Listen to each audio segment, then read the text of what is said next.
First of all, sorry for starting late. I'm going to try and get through this in less than an hour so that anyone that had to leave at 2:30 can still get most of it in. But there's a lot of stuff in here, so I'll do my best. So first of all, thank you so much to Thomas and the Digital Hollywood Conference for giving us this podium. My name is Max. I'm the head of product at Seed&Spark, and I'll talk a little bit about what we are in a minute, but this presentation is more general. This is about how to use the tools of crowdfunding to build an audience and to ultimately build independence as a filmmaker. This whole presentation is available on our website to download, so if you're taking notes, you don't have to copy everything down. You can just maybe note the salient points that you want to remember. But I'll let you know where you can get this afterwards. Also, I think in the interest of like a conversation, if you have questions while I'm presenting, feel free to raise your hand. I don't want to have to like backload all the questions at the end and then you'll forget what you were thinking in the middle. That said, try and make the questions topical to the slide that's up. Otherwise, it can kind of throw things off course.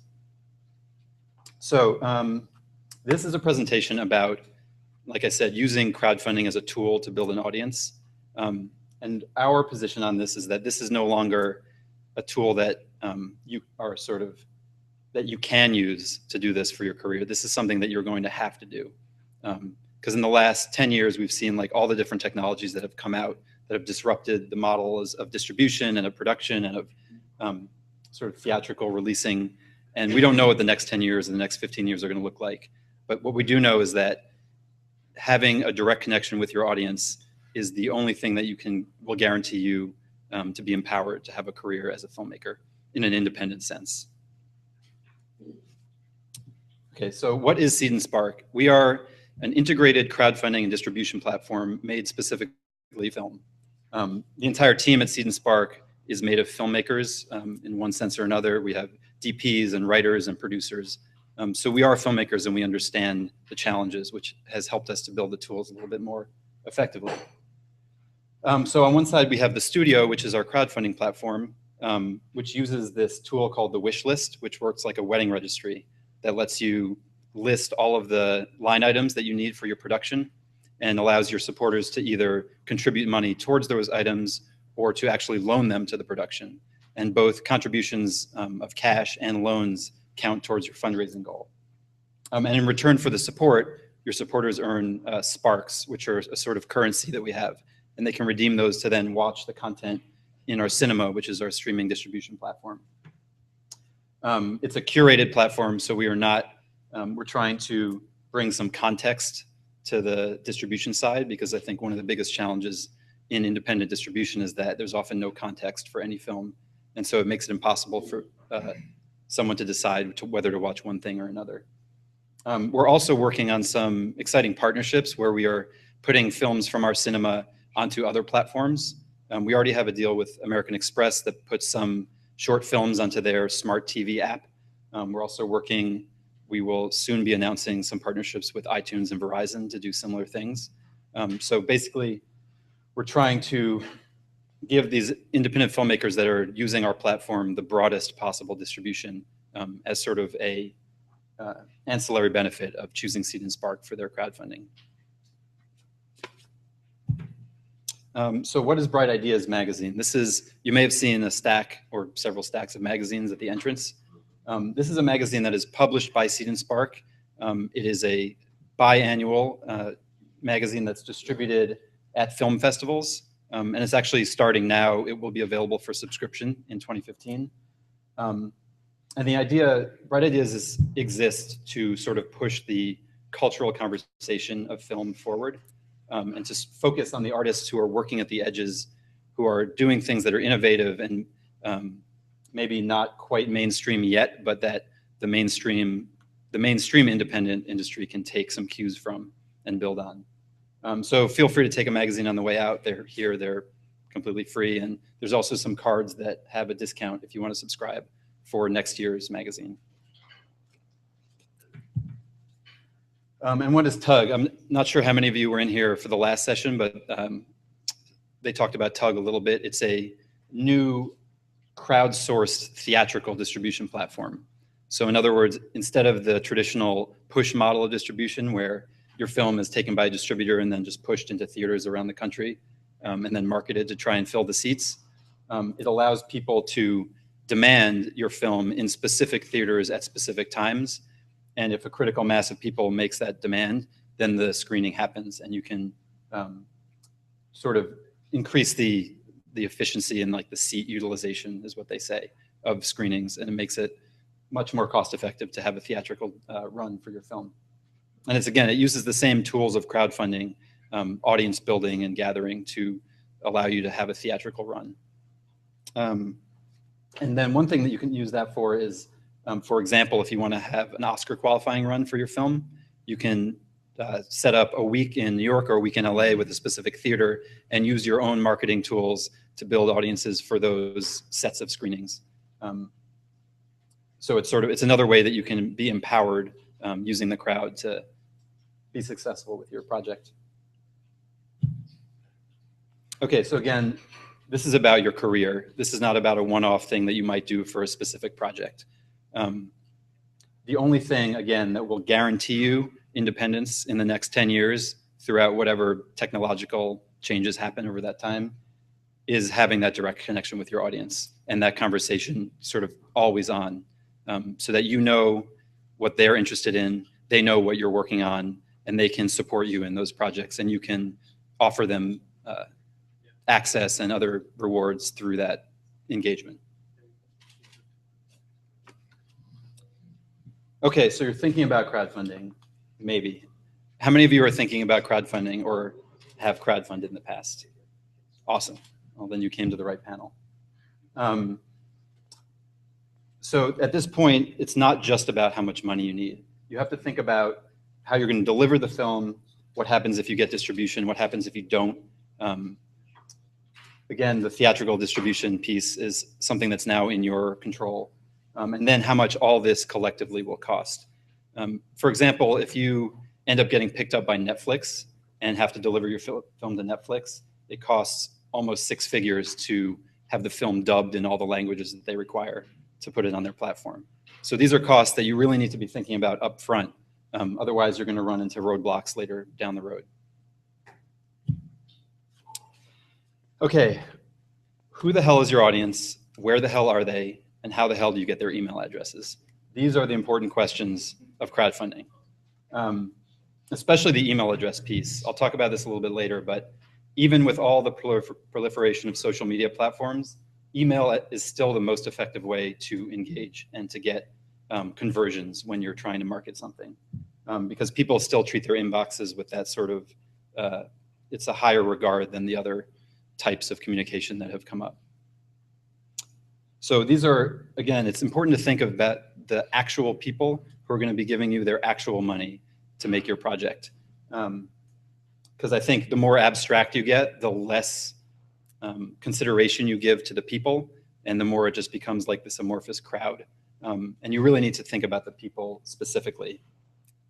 We like to talk about this sort of set of concentric circles with you at the center, the people who know you directly in the next ring, people who may know you through social media in the following ring, and then this sort of ether around that, which is everyone who doesn't know you at all and that you've never come in contact with. And so crowdfunding as a process is a way of bringing those people from the ether into the middle, step by step, and creating that kernel of an audience that is your audience. If you quote a demographic, we will kill you.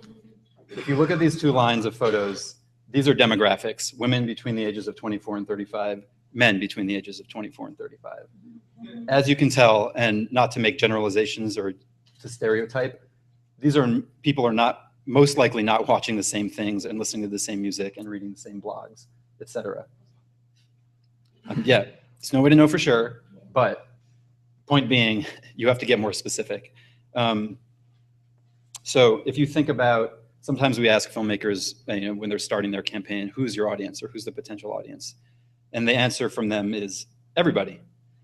And first of all, only studios have enough money to reach everybody with billboards and, sort of plastering ads all over the world for their big tentpole features. Second of all, the most widely distributed work in history is the Bible. that still wasn't made for everybody. So your audience is not everybody. So now we're going to start figuring out how you find out who your audience actually is. And this is an exercise that we teach that is sort of gets at some of the marketing research that you can do up front to start understanding what your audience looks like, how they're made up psychographically, which is a much more specific term than demographically that we recommend you start thinking about. So I need a couple volunteers. Well, actually, here, let me do it this way. I'm going to read a log line and then ask for people who might be interested to see a movie with this description. So it's the final moment between a couple as one of them prepares for a space mission launch. Who would want to see that? Okay. So where do you hang out online? Reddit. Reddit, okay. Do you get your news mostly from Reddit, or do you have some other sources? Mostly Reddit. Okay. How engaged are you on that platform? Are you a Redditor? I am a Redditor. Okay. What music do you listen to? Alternative. Just Adult anything that's alternative. Adult contemporary alternative? Not country. Everything else is fine. Okay. Do you have any specific blogs that you read frequently? No. Okay. Where do you spend your free time when you're not on Reddit? Working. Where do you work? I work from home and I work at a law. Okay.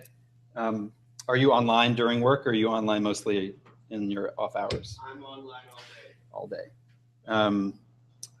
Are you a member of any organizations? Yes. For example?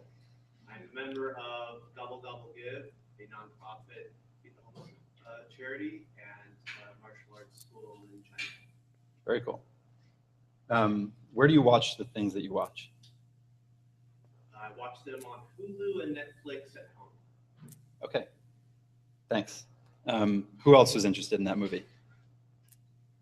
I'll take you over there by the water. Okay, so where do you hang out online on any particular platforms? Which ones? Facebook, Twitter, YouTube, SoundCloud. Okay. Where do you get your news? Is it mostly through social media, or do you have other sites? I would say television and apps like Bloomberg and BBC. Okay. What kind of music do you listen to? I listen to pretty much everything. Even country? I do. Okay. I primarily, indie rock and house music, but I still listen to other stuff too. Okay. Do you have any blogs that you read regularly? No blogs. When you're not online, where do you spend your time? So that entertainment time, Sure. Yeah, just free time outside of the internet and work. I'm living in LA, so I'm at the Beach. beach. All right. Where do you work, by the way? I work at At your home. And where do you watch things that you watch? Theaters, internet, drive-in.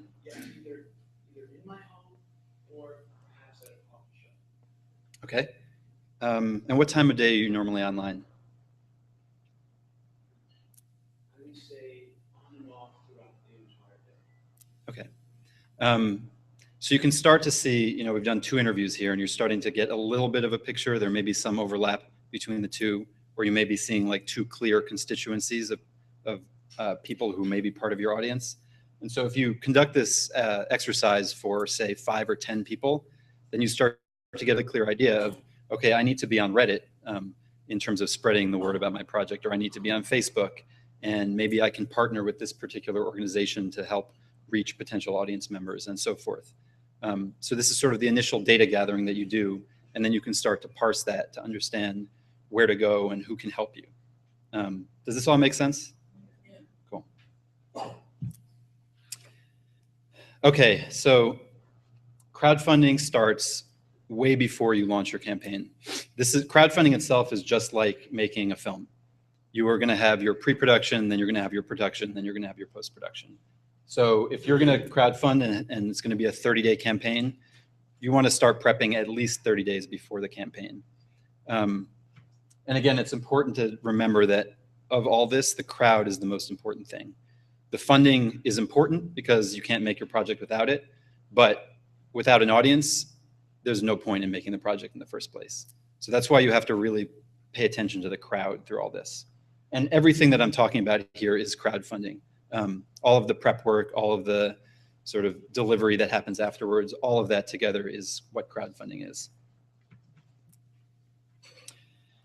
Okay, so this is arriving at how to sort of plan out your campaign. And the first step here is messaging. And this is sort of a direct result of partially of the interview exercise that we just went through. So those questions are going to help you understand what you're going to be saying, where you're saying it, and that's, again, the platforms that your audience is on and where they're going to be most easily reached, and who's going to help you amplify your message. So the people that are most engaged with what you're doing and have the most sort of invested in it happening are going to be the most likely to amplify the message for you, and that's a critical part of this process. And it's important to be open to how what you learn through this might change your project. Not to say that you have to take every minute suggestion and rewrite your script, but it's important to listen. And if the audience is maybe interested in some angle that you weren't going to explore as deeply, but the audience is really interested and engaged and wants to see that, it may be worth considering. It's just, again, this is a conversation, so it's important to listen. If you think about, like, at the highest level, what messaging means, is think about the difference between a headline on the New York Times and a headline in BuzzFeed. Like, one might say something about, trade talks with China and the US on the New York Times, and the other might say, you won't believe how this giant dog is trying to win attention from this tiny cat, and seeing it is going to break your heart, right? Those are two completely different tones that are set both in sort of a headline format of different types of news stories. Okay, so partners. Partners are going to be really important because they are going to amplify and extend your reach. And they have these built-in audiences that they've worked to develop that you can leverage for your own project. So it's important to know when you're starting to talk to partners what they need. So do your research and find out what types of initiatives they might have going, what their current strategic goals are, and then how you might be able to help them with those in result for them helping you extend the reach of your project. It's really important to set expectations because a lot of times if you're working with medium or larger organizations, there's a lot of lead time that's required to get them to do anything. It's any sort of bureaucratic organization is going to be slower moving than your tiny team of filmmakers. So make sure you set the expectations up front about that. And also about what you can offer them. So again, everything you're doing here is a give and take. There's an offer and there's something that you receive. So you're going to be giving them also some content through your pitch video and through the media that you put on your campaign page and maybe update videos that you produce. And you're also going to be giving them reach because you're going to be spreading the word and you're going to be making impressions on thousands of people through the process. And it's important. Sorry, was there a question? Yeah. How do you figure out who your partners are? Are you saying, like, if I'm making a movie about domestic violence, or it has to be with domestic violence, then I would go see how nonprofit organizations Absolutely. that deal with that issue. Yeah, the way that you figure out who the potential partners are is pretty intuitive. It's, subject matter overlap. If you're making a cause-based documentary, other organizations that have similar missions, it's like that. Does that make sense? Cool. Yeah. Just so I got clear on this whole timeline, is this just solely for independent film? Or other, could it be web series, can it be shorts, can it be anything like that? It's any, yeah. Crowdfunding only through you guys, or can it be another mechanism like Indiegogo, Kickstarter, where you're creating? So no, Seed&Spark is a crowdfunding platform. We are the third in that mix. We are hopefully the first in that mix, but one of those three. And it's any moving picture project, series, shorts, features, documentaries, multi-platform with a film component, anything. So can you do this in complement with another crowdfunding No, it's, Where here you're reaching a different audience than maybe those well, going after? it's interesting. That's an interesting question because it's really not about the platform. It's about you and how you find your audience in the process. So you could use Kickstarter and do all these same things and reach your audience that way. It's not a good idea to have simultaneous campaigns running because then you're just kind of fragmenting. Here, getting the rewards here, or they get to watch film. Yes. Whereas the other one might want a T-shirt or a bracelet. Well, so that the Sparks, the credits that they can use to watch films are sort of a built-in reward to the platform, but you're still, as part of your campaign, going to be offering incentives like early access screenings or, roles as an extra, or not T-shirts. We'll talk about that in a minute. Does that answer your question? Yeah, getting clear on what this is all. Yeah, this is so Seed&Spark and our distribution is all one platform. We do not. There's no integration with the other crowdfunding platforms in any way. What's that? Seed&Spark? Yeah. And you've been around for a while. Do you have like an example of a Seed&Spark campaign that's successful?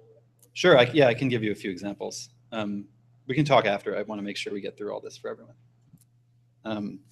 Okay, so tone, and this is again part of what comes out of that interview exercise and the research that you'll do. Tone is the intersection of who you are and who you're trying to reach. We find that a lot of times the resistance on the filmmaker side is, in putting themselves out there in social media. Can I just ask, is anyone here reluctant to build a big social media presence? Okay, so most of you feel comfortable with it, which is great. For those of you who don't, the important thing here is that you don't have to share your entire self through these platforms. This is a very sort of carefully constructed stream of communication that will share a slice of who you are that overlaps with the audience you're trying to reach. And so this is the process of figuring out what that tone is.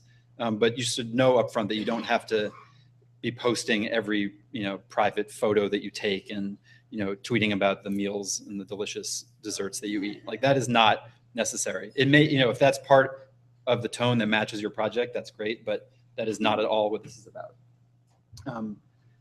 So a few tips. Don't plead, offer.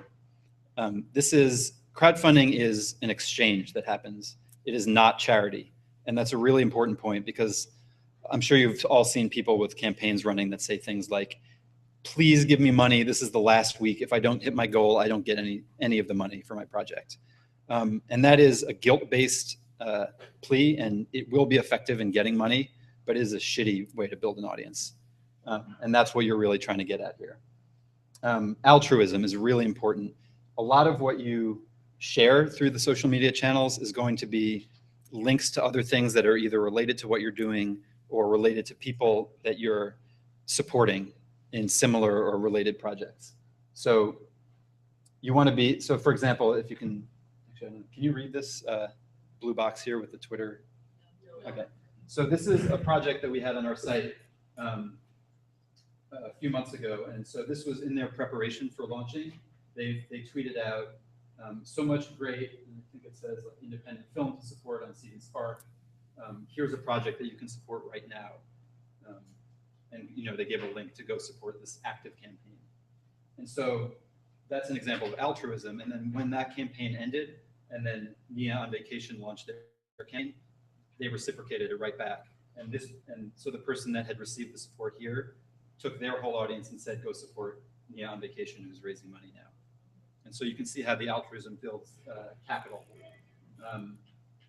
And then as far as engagement, Sean is actually featured in a lot of these because he ran a really well-executed campaign. So he says, are you a fan of Vagalando's Time Crimes, which is another time travel related work? He said, this is what inspired our project. And you can go watch it here. So he's not saying anything about come give me money, but he's engaging an audience that will probably overlap with his because they're similar projects, and he's giving support to that other work at the same time. So this is Sorry, yeah, go ahead. Are you posting this on Facebook, or I'm not sure about how that's going? This is before your campaign, this is like the pre-production phase. So When you say questions, you're referring to? meaning, so it says your interview questions will help determine your tone. So those are going to be people who are you have direct connection to already, like friends and family or acquaintances who you think would be interested in the project you're making, not only because they're your friend. So you want to find people who, despite the fact that they already would support you because they're your friend, would want to see the thing you're making. And again, so message testing is really important. You're going to be putting out different types of tweets are an easy and effective and quick way to do it. It doesn't have to be on Twitter. It can be on whatever platforms you're comfortable with or you feel your audience might be using. But you're going to test different tones and the different things that you're engaging them with and seeing what people react to and what they don't. And then you're going to understand better how to do that during your campaign. And again, make sure you're testing different images and different ways of wording things, because all those elements of each tweet or each Facebook post or each Pinterest pin, those matter a lot. Okay, so momentum. This is really important because if you look at a graph of most crowdfunding campaigns, you've got a spike in the first week, then you've got some like gradual build in the next two, and then you've got a spike at the end. And so the middle two is what we call the doldrums, and it's critical that during that period you keep at it and you keep creating this sense that you will be successful. And it's really hard to do when you don't see the money ticking up every day or every hour or however frequently it was in the first week. The first 30% that you see is going to be the direct connections that you have, your friends and family. And it's really important to make sure that those people are lined up before the campaign launches to come in and support you right away, because strangers pick winners. And if you have 0% after a week, people are going to look at that and they're going to say, either this person, their friends and family don't believe in what they're doing, or they're just not doing any work themselves, and they're not going to hop on the bandwagon. So it's really important to prime that 30% ahead of time. Okay, so how much do you need to raise? And again, you're thinking about the holistic view of this film. It's not just how much is production, although that's a big chunk of it, right? How much is distribution? How much is it going to cost to do a theatrical run, if that's something that you want to do? How much will you need to deliver these media assets, Blu-rays, DVDs, et cetera? And especially, this is really important, how much does it cost to deliver your incentives? And this is why we highly recommend that you don't make t-shirts. Those are really expensive to print and ship. Incentives should be really inexpensive. They should be really easy to deliver, and they should be something that you can do immediately. And we'll give a few examples of what we think of as good incentives in a second. But if you do, if you decide that t-shirts are integral to what you're doing, make sure you budget for them ahead of time, because you don't want to end the campaign and then realize that it's going to cost you $3,000 to print and ship 100 t-shirts. And so it's really important to raise enough to deliver on your promise. This is the social capital piece. Crowdfunding is a privilege, and you earn that privilege by engaging and having this two-way conversation and offering something to your community. And if you don't raise enough money to actually deliver on what you're promising, you're never going to have the chance to do it again. You're going to lose all that capital and all that trust. We like to talk about a project that we had early on Seed&Spark that raised money in 3 different campaigns. So we call that staged financing in crowdfunding. They raised about $6,000, I think it was 4 or 5 months before the production of their short. And they basically just raised it and they said, we need this money to finish the concept and finish the script and to do the casting and to sort of do all the pre-production work. And they were able to raise that $6,000 from maybe 60 or 100 people. And then they came back 4 months later and said, okay, everything's lined up. Here's the cast, here's the script, here's our plan. Now we need $30,000 to execute on this. And they did. They raised it from another few hundred people. And throughout the whole process, they were sharing photos of the production, and they wrote blog posts about the process to sort of show everyone that they were delivering on that promise of producing the film. And then when they were done, they raised another $6,000 for post. And they said, we did everything we said we do. We did the production. We have everything, all the media, and we just need someone to edit it and to do coloring and, all the final pieces. And they raised another $6,000. So throughout that whole process, they're building trust from their community, and that trust becomes evangelism because people are like, this guy knows what he's doing. He's delivering on what he promised. And now I'm going to support him maybe multiple times, or maybe now I'm going to broadcast his project to my community. Sorry, what was that? It's called Fog City. FOG, yeah. So that's one of the most important points that we can stress. Okay, so incentives. And so at this point, because you've been talking to your audience for a while, you should have an idea of what they might want. And again, what can you offer them that you don't have to make? Because things that you have to make will cost you money and time, and often are a distraction to what you're trying to do. So the $10 to $25 incentive levels are the most common. That's going to be you're going to have the most supporters within that band. So you should try and make that incentive something that is personal and visual and easily shared. And this, again, this is one of our filmmakers who is making the time travel project. And this is one of the prime examples of a perfect $25 incentive. He asked all of his supporters who contributed at that level where they would like to be photoshopped in history. And this is Emily. She's the founder of Seed&Spark, and she said, because she's a huge nerd, the signing of the Magna Carta. And about 15 minutes later, he posted this on her Facebook page. And obviously she made it her profile. She shared it with everyone else that she knew. And within all that is a link to his project. And also it became clear that she has the haircut of a 15th century friar for some reason. But again, this is you want to create something that will be, for lack of a less buzzy word, viral, right? It's creative. It shows that Sean he's trustworthy because he delivers it right away. It's funny. It's perfect. Another thing to think about is time-based incentives. So, if you contribute on the first day, you get a special incentive, or within some time window during the campaign. And this is really important as well. You're not just pre-selling your film to someone. That's sort of how it works when you're raising money through crowdfunding for a product that you might be manufacturing.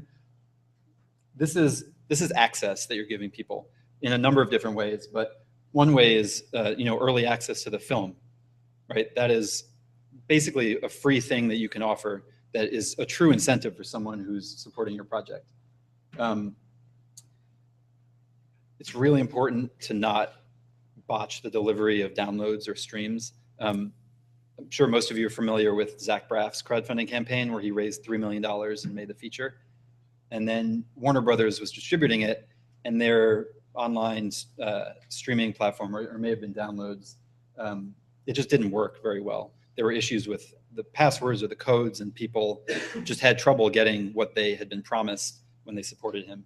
And that really, and it sort of reduces the trust that you build up. So make sure that sort of from a technical and logistical standpoint, you are set to deliver those streams if that's something you're offering.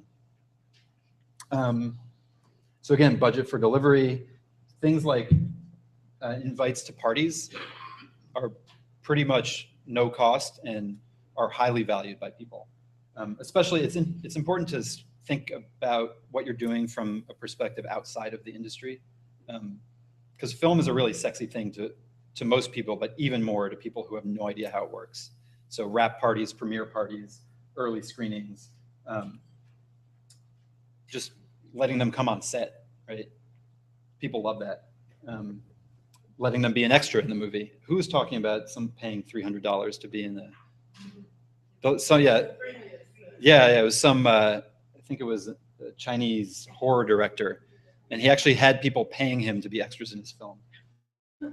So you might not be at that point yet, but offering someone just the ability to like stand in the background while you shoot is an incentive. And it's important to remember that.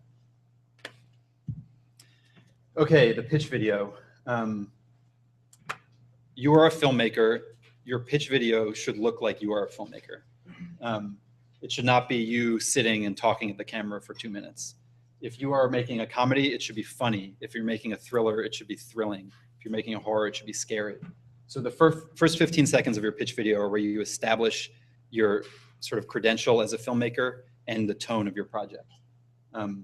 We had someone who was raising money. He was planning to launch his campaign. I think it was like an indie espionage thriller. And it opened with him like in a sunny field with some banjo music playing. And it just like didn't match at all with the tone. And we came back to him and we said, like, we love what you're doing, but this is not gonna work. You need to like come back at us with something that is gonna thrill your audience. You have 90 seconds. It used to be 2.5 minutes. People tune out after 90 seconds. So you have to really be concise and you have to say it all in that time frame. And it can go longer than 90, but you have to understand that people are gonna stop watching at 90 seconds. And there may be a few who are more engaged audience members who might stick around for whatever else you have to say, but you have to get the full message across in 90.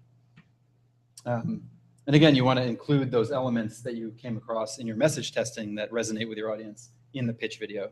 So it's going to be certain kinds of music or images or just the tone of it. We had a project on our site last year that was raising money for a short film about, I think it was about Native American teenagers in Minnesota. And he knew the community really well. He was connected with them. He knew what kind of music they were into. And he featured a track in his pitch video. And the video got shared on YouTube like 10,000 times because the teenagers who were watching it were all about this hip hop track that he included at the end. So it's really important to know that you can leverage other elements in the pitch video to make it something that people will want to share. And again, I said you shouldn't be sitting there in front of the camera for 2 minutes, which is true, but you should be, in fact, you have to be in the video.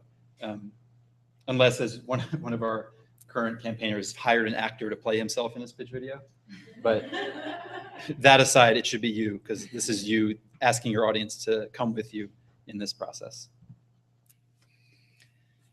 Okay, organization.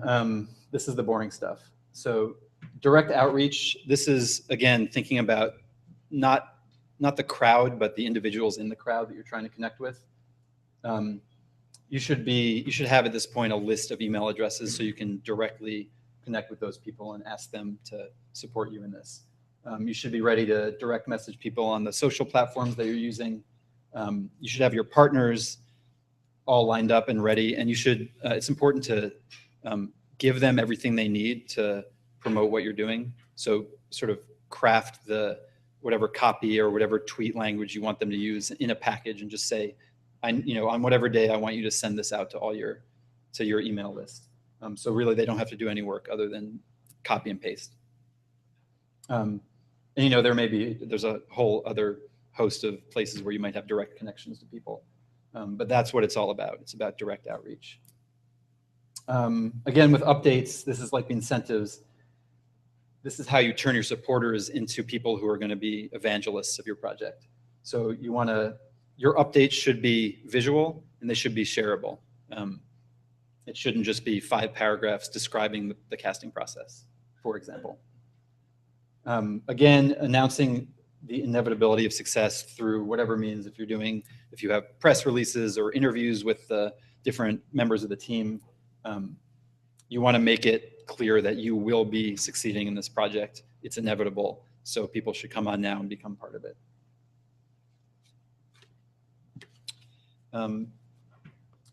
So social media, how do you grow that direct reach capability? Public gratitude. It's such an easy way to expand your circles and sort of fulfill part of that offer at the same time. So this is again the same project that I was talking about earlier. Because I'm a smartass, I asked to be put into a fictitious historical moment. So he photoshopped me into the Forrest Gump meets Kennedy. And it says, I don't know if you can read this, it says, "Get yours here." It's a link to his campaign. So that acts as a thank you. It's shareable, it's visual, it's funny. I shared it. You know, it's, again, it's sort of the model of how you want to do this. Again, promoting your friend's work. It's that altruism piece. I think that a few years ago, the ratio of how many tweets or Facebook posts you could put out there asking for something to how many you needed to share other people's work or link to interesting things, it was somewhere like 3 to 1, and now it's more like 5 to 1. So for every one time you ask people to support your campaign, you should be sharing 5 things that are altruistic or related. And it's a lot of work, but that's sort of the reality of the social space right now. Make announcement. Every time something happens, you can make an announcement about it. It doesn't, some things may not seem newsworthy, but if people are interested in what you're working on, they will be. So throwing events is a really good idea in the middle of the campaign when you're in that sort of doldrum phase. We have some examples of campaigners that have worked with partners to host events. We had one, I think we'll talk about this in a minute. They were making a feminist grindhouse thriller, and they partnered with the Angel City Roller Derby. You can see exactly why that's the perfect partner. And they threw an event, and everyone, you know, they had their step and repeat up, and they took photos and handed out, you know, postcards about their campaign, and it was sort of this cross-pollination that happened. Matching contributions. If you have someone who is in advance, they're already sort of committing to give you a big chunk of money, $1,000, $2,000, you can have them hold off and then use that contribution as matching funds for a promotion that you run mid-campaign. And if you do that, then you can say, you know, for the next 3 days, up to $1,000, every dollar you contribute is matched by so-and-so. And then even further, you can use that matching to become promotion in social media. You can tweet out every time someone contributes a matching donation and say, you know, so-and-so just contributed the first matching donation, and here's the second and the third, and it gives that momentum, sort of keeps that momentum going and gives it a sense of forward progress. Contests, another good way to promote things. We had a campaign that they ran something called the Funder Games, which they basically pitted 3 different cities that were, you know, they had audience constituents in 3 different cities, and they pitted them against each other to say, whoever contributes the most amount of money in the next however many days will win the premiere of the film. And they had a huge engagement, and you know, it sort of spiked their the fundraising activity for that period. And then I forget, I think it was some Northwest city won it, and now they're going to host the premiere there. And when they do have that premiere, they're going to have this incredibly engaged audience who's going to bring all their friends to see it also. And that's also, that gets at the short-term incentives. Okay, that felt like a lot of things that I just said, and it was, I think, and you probably feel that way too, which is why friends don't let friends crowdfund alone. This is not something that you can do by yourself unless you have no other responsibilities in the world. This is a team effort. It should be hopefully at least part of your filmmaking team, and then you can engage, you know, people to help you with PR, people to help you with other elements of the outreach or marketing. But it's a lot of work. It's a full-time job, and you can't sort of like do it half-assed while you're still working full-time at something else and expect to successfully raise money and build an audience for yourself. So all this information should go in a schedule, and we actually have a template up on our website where you can download and fill in all the elements. And one important thing is to leave room for new things, because you know, no plan is perfect, and you're going to have to adapt along the way a little bit. And again, because this is a conversation, you need to be able to learn from the crowd as you go, because you're listening to them and you're talking to them and you're hearing their responses to what you're offering. And one really, I don't know, how many people in here are freelancers? Right, so if you are planning to spend 2 weeks working on your campaign, sort of fully focused, and then all of a sudden you get an offer for a job that's going to pay you a lot of money and you can't refuse it, you have to be able to hand off that crowdfunding you have to like the reins of the project to someone else for that time. So that's really, it's why there's a, having a template and a schedule is really important, because you're not always going to be able to just focus entirely on this every day for a month or 2 weeks even.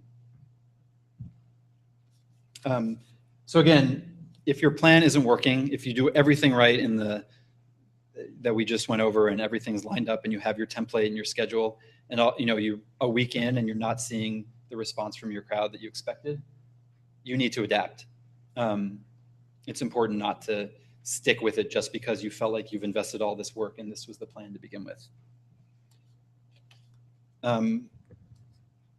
So again, reviewing your messaging, you should have a sense, once you're sort of in the campaigning phase of what's working and what isn't, and you can sort of amplify the tones and the messaging that is and sort of lower the volume or remove the things that aren't.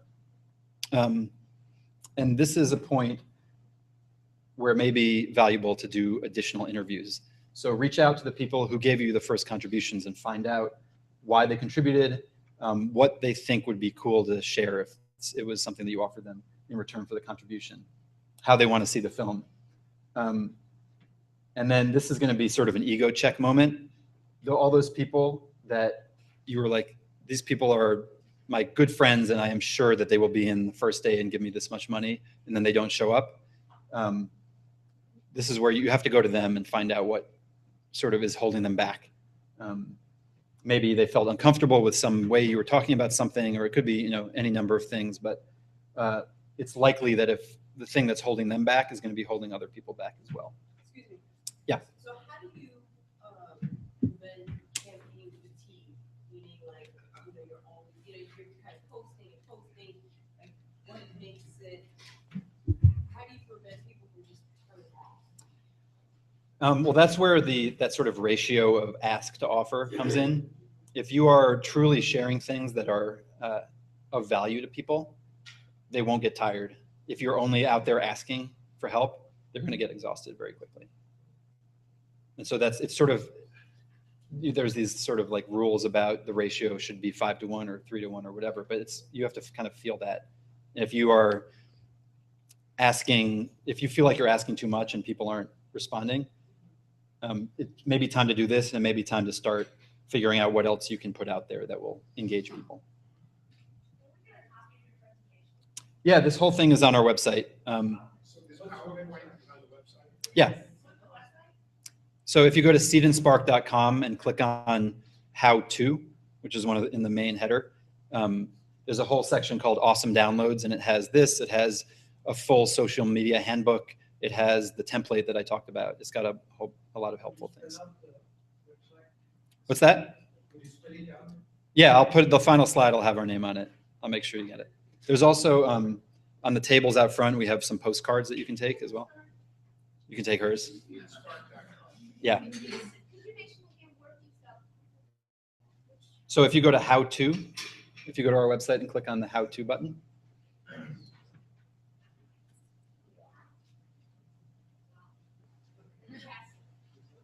Got it? Okay, we're almost done. I know this is a lot. So a lot of this stuff we've already talked about. One important thing is to understand that during your campaign, it's important to get out there and to meet people and do things in real life, because you can kind of get stuck behind your computer in a lot of this. Seed&Spark actually ran a Seed&Spark campaign to raise money to produce some videos for our site. And during that campaign, Emily, who is the founder of the company, was out at an industry event, and she started talking to people and telling them about what we were doing. And she met some people who knew Vincent Laforet, who's a well-known film tech blogger. And they connected her with him. He wrote a blog post about the campaign. And the next day, we had another $5,000 of contributions. So it's important not to forget the value of just being out there and meeting people. So use thank yous as more outreach, support others in what you're doing. I talked about the partnership with the Derby. We had another project that partnered with, there's an organization called Real Girls. They are sort of a women in media leadership organization. And the campaign said they were going to donate all their hard drives to that organization after they finished the production. And that was, in return, they got a lot of promotion from this organization and further built their audience. Okay, so after the campaign, it's really important to collect all these materials because they're going to be sort of, your opportunities for press are going to be limited if you don't have these sort of lined up. Electronic press kits, which include all the videos and the images from the campaign that you want to be shared by media outlets. Behind the scenes photos are really important. Again, it's this sort of window into a world that most people don't normally get. If you made any videos during the campaign, whether they were thank yous or outtakes of something you were trying to do or whatever they are, you want to make sure you have those organized all in one place. If you are at a point where you already have clips, those can be hugely valuable. And incentive fulfillment as well. If one of your incentives is that people can be extras in your project, and you have photos of that happening, that's extremely valuable because people want to see themselves as part of something that they're supporting. Okay, so we talked about the sort of concentric circles coming inward at the beginning, and this is now the audience building from that kernel to a broader audience through the different stages of the crowdfunding process and beyond. So if you can read these, I'm not sure if you can. So you have yourself at the center, you have your team of filmmakers, you have your social media presence, you have, no, I can't even read it, your organizations and other maybe schools that you're working with. And then you have festivals, which is sort of this broadly untapped resource in our minds for you to find your audience and engage with them.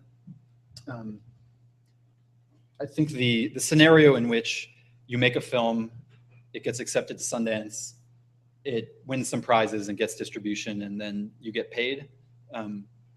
It might happen once in a while, once every few years, but as far as independent filmmakers are concerned, that option doesn't exist anymore. So you shouldn't even be trying at it because it doesn't happen. What's important and what's valuable about the festival circuit is that it gives you the opportunity to reach your audience in all these regional areas. So people who you may not know would be engaged. Yeah. What doesn't happen anymore? You make a film and it gets picked up for distribution widely because it's got accepted to Sundance and gets the jury prize for everything. You know, it may happen, it probably happens once a year. And even in those cases, like if you look at a film like Fruitvale Station, like Ryan Coogler didn't get much out of that except, you know, recognition from the industry. He's still back in Oakland working at the community center or wherever he is. Was he the director or the producer? He was the director. So this is, you know, as the filmmaker, as the artist. And even, so that's one case in 10,000. So it's really, we really don't think you should be banking on that anymore. Can you speak to why that happened? Why that is the case? Why is it such a fundamental change? Well, it's been probably 15 years since that was a possibility, and it's sort of the proliferation of the technology, the means of production have just driven the cost down, and there's so many more films, and it's just, there isn't the market doesn't support that many independent films. There's maybe 10,000 made every year or 15,000 now. It's just, there aren't enough opportunities to match the volume on the supply side. So you still see Toronto Film Festival and Sundance as two films, they do get distribution deals. Some films do, yeah, but most of them don't. Yeah. But again, but the festivals are really valuable still because they are where people who might not have seen you anywhere else can see you, and then you can bring them in that way. So that's why it's important, like if you have a Q&A, to show up and to be engaging and to connect with people face to face. It's sort of like running a political campaign if you're on the festival circuit. And again, so, you know, collecting email addresses, I said, you know, at the beginning how important that is. And if you're at the festivals that are maybe second tier, not the Sundance or Toronto's, maybe you're at the True False Film Festival or the Flyway Film Festival in Wisconsin, you can probably pass that around a clipboard and get email addresses. But at Sundance, they're not going to let you do that. Could you develop an app that would collect those emails? I hope we can do that. Yeah, eventually. Yeah, I think that would be really valuable. Feature ideas. Okay, so questions now. Anything that's been on your mind since we started that you haven't asked, or anything else? Yeah. So what is an example of one of your most successful campaigns? We had a documentary called The Dog that raised about $50,000 last year for, I think it was for music licensing or some post-production coloring. And then they actually did premiere at Toronto and get distribution, which is unfortunate that I just told you not to go for that. But it's called The Dog. It's about the real life story behind Dog Day Afternoon. Oh, I saw that. It's awesome. Yeah. A lot of really interesting characters. Yeah. So I was thinking when you put up the slide about distribution, how you have that distribution platform within your own website. Does that preclude the filmmaker from finding other means of distribution? No, we don't take any exclusive rights. No exclusive rights. Yeah. And so the way that that works, we take a 20% cut. So you get 80% of all the revenue that comes through your streams Through that website? through Seed&Spark. Yeah. We call it fair trade filmmaking. Two quick questions. Do you guys keep or actually what percentage of the campaigns are successful? That's an interesting question. I forgot to touch on that earlier. Because we are selective and we are sort of consultative in the process of bringing people on to raise money, and because we are experts and we can sort of set you up for doing it right, it's about 80% compared to about 35 or 40 on Kickstarter and some miserable number on Indiegogo.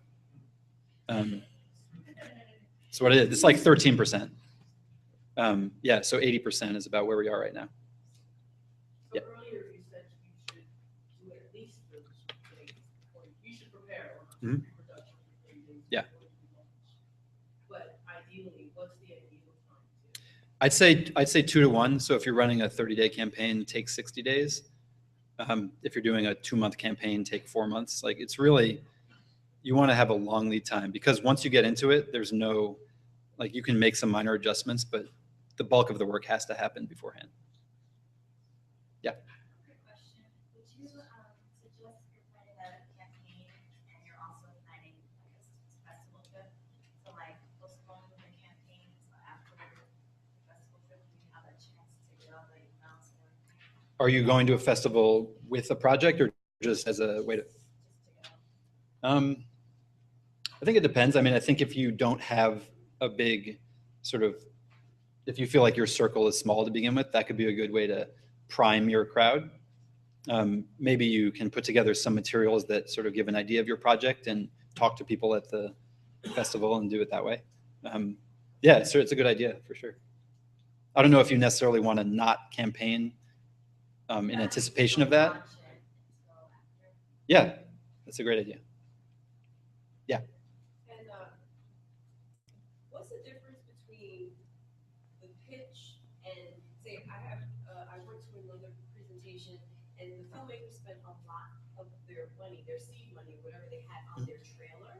Mhm. So and it was beautifully done. So how, You mean their pitch video they had made? They had spent a lot of money making the pitch for the. well, he called it a trailer for the film. Was it about their crowdfunding campaign, or was it just a trailer for the film? No, it was a trailer. For the Okay. film. So my question was, in your experience, how vital is it to have a trailer, and is that different from a pitch video? Like, do you have both on site, or? Well, the pitch video is required, so that's the first thing. A trailer can be a good sort of like media asset to share during the campaign if you already have it. But for running a crowdfunding campaign, you can't just put a trailer up there.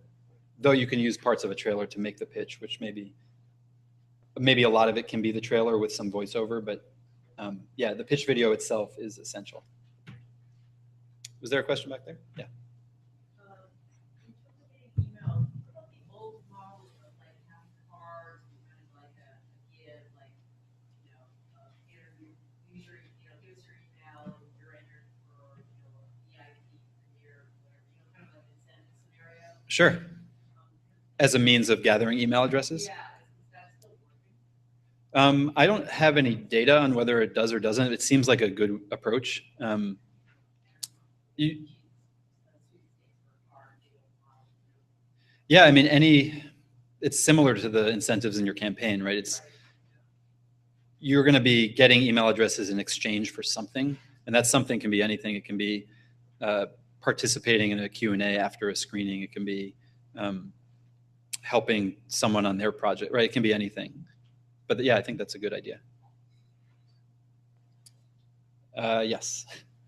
How do you guys get paid? We take a cut. All the crowdfunding platforms take a percentage of the money raised. We actually take the least amount of all the platforms because we process our own payments, so we don't have the Amazon fee. We also offer, every contributor has the option to add 5% to their order to cover your fee. And on average, about 2 out of 3 people do that. So I think the average fee ends up being about 3 to 4% versus 8 to 9 on the other platforms. Yeah. Do you accept Bitcoin? We do not accept Bitcoin. I don't really understand what Bitcoin is yet, so I have to wait for that first.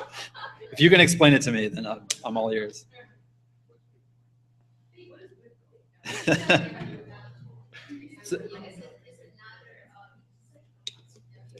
It's a virtual currency. No, it's an act like.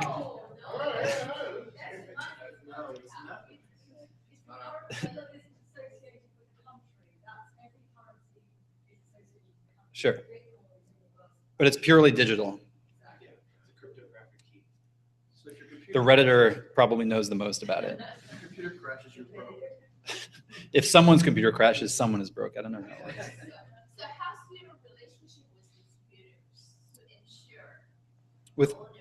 distributors, well, we don't work directly with distributors to get movies in theaters, if that's what you're asking. But we are building partnerships with other platforms like iTunes and Verizon VOD, so that our films are available on those platforms. Yeah. Do you guys keep the successful ones, like case studies that we can look at? I think there are actually. If you go to the how-to section, there's a lot of information there, in addition to this presentation. Any others? Yeah, in the back. Have you ever worked with music videos or film? We haven't done any music videos yet. I'm not sure I could come up with a good argument for why not, but it's been narratives and documentaries and series so far. Is there another? Yeah. Do people use the platform for No, it's film and film related. So we have right now we have a theater raising money to convert to digital, but most of them are films and series, media projects. Yeah. Show us a campaign that's recent that's successful. Sure. Let's see if I can see if my internet's still on. Maybe one that wasn't successful. I don't know what you're talking about. Uh-oh. I think I may have.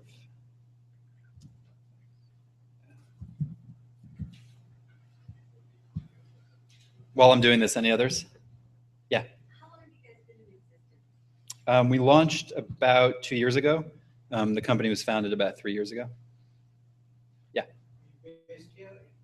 We are. Our headquarters is in the Arts District downtown.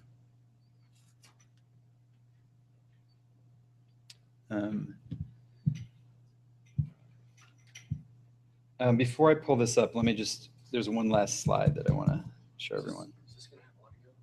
What I could, let me just finish the presentation first. Just one last thing. So this is sort of what you can do now as a takeaway from all this. It's really important to be supportive of the industry in which you're trying to work. So, find a campaign that you feel is worthy of your support, and it doesn't have to be on Seed&Spark. It can be on any platform, and support them with $10. You can tweet about us. This is part of a countrywide tour that we're doing right now, teaching this workshop. And we practice what we preach. So here's some language that you can use if you want to tweet about us, or tweet about an independent film that you think people might be interested to see. again, we have content on our site, but anywhere, this is just supporting your own industry. Excuse me, do you open for partnership, community partnership, additional partnership? Are we open to partnerships? Yes. It do, depends on what the partnership is. Yes. Yeah. Are donations or contributions tax deductible? They are not. They're treated like income for the filmmakers, so it's just a purchase, as far as the IRS is concerned. So do the filmmakers have to report it under tax? Yes, that's an important point. It's treated as income, normal income, so it's actually important to try and spend the money that you raise in the same tax year that you raise it, to sort of eliminate some complexities around that. Yeah. Do you guidance on site? We sort of recommend that you consult with a tax professional, because we are not tax professionals. So it's not a good idea to do in December. To raise in December, probably not. A lot of people with money want to draw down their cash assets and are more likely to give in December than other times of the year. Yeah, there's also the holidays can be kind of an impediment. Yeah, there's a lot of factors at play. Sort of depends on who you're. Yeah, we see a little bit of a dip in December because of the holidays mainly, but maybe also because of the tax implications. Which ones are the highest? Which months? It's pretty stable throughout the rest of the year. I think you probably see a bigger bump in January, February, because it's everyone who's been waiting, but then it's kind of steady. Excuse me. Yeah. How's your influence with the Academy Award? Our influence with the Academy? We don't have influence with the Academy. I mean, I'm not sure. okay, my question should be that if I will make a film, Mhm. okay, I have film in the process already, and of course, intuitively, I love to share with the global audience. The first is I didn't pursue Oscar award.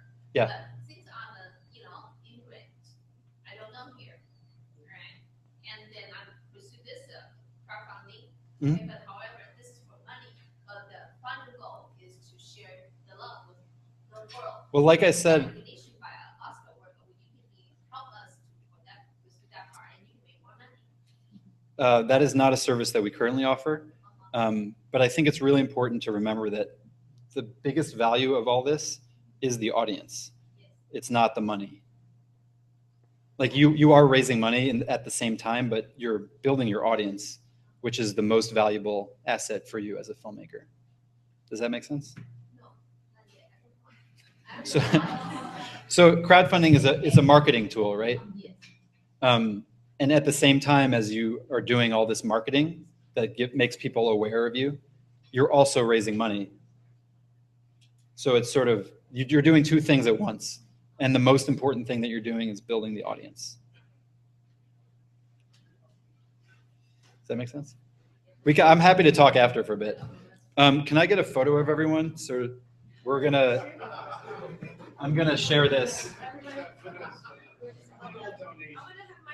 Yeah, everybody raise their hand. $1. Awesome. See, and now that's going to be part of our social media outreach. Since you already got all ours, so Yeah. if I just was interested in the films on your site, can I just watch it? Just go to the site and watch it? Yeah, it's a transactional platform. It's 99 cents for shorts and $2.99 for features, or 250 sparks. So you get 10 sparks for every $1 you contribute to a crowdfunding campaign. Oh, really? Yeah. So for $25 contribution, you can watch a movie for free. Anything else? Cool. Thank you guys so much for bearing with me through that.